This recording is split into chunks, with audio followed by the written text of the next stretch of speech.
നമസ്കാരം, ഭാരത് ലൈവിലേക്ക് സ്വാഗതം.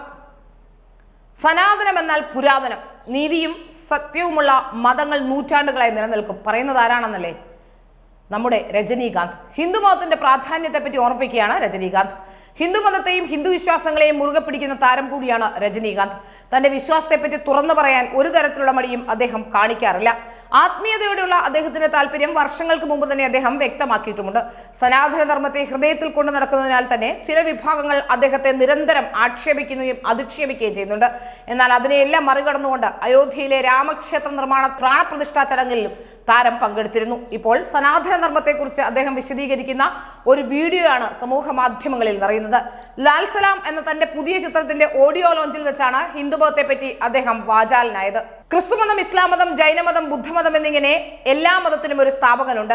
ഒരു സ്ഥാപകൻ അല്ലെങ്കിൽ അദ്ദേഹത്തിന്റെ അനുയായികൾ, അവരാണ് ഈ മതങ്ങളെല്ലാം ഉണ്ടാക്കിയത്. എന്നാൽ ഹിന്ദുമതത്തിന് മാത്രം ഒരു സ്ഥാപകനില്ല.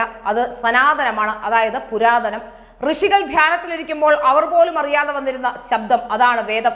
ബ്രഹ്മത്തിനായി പ്രകൃതിയെ നിർമ്മിച്ചു, പ്രകൃതിക്കായി മനുഷ്യനെ സൃഷ്ടിച്ചു. എല്ലാം തിരിച്ചറിയാൻ മനുഷ്യന് പഞ്ചേന്ദ്രിയങ്ങൾ നൽകി, അവന് ബുദ്ധിയും കൊടുത്തു. വേദങ്ങൾ പഠിച്ചെടുക്കുക നിസ്സാരമല്ല.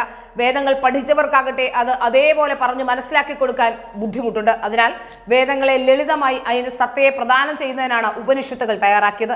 അതിലെല്ലാം പറയുന്നത് ഒന്ന് തന്നെ: തത്വമസി, അത് നീയാകുന്നു. ഈ ലോകം നീയാകുന്നു, ദൈവം നീയാകുന്നു, എല്ലാം നീയാകുന്നു.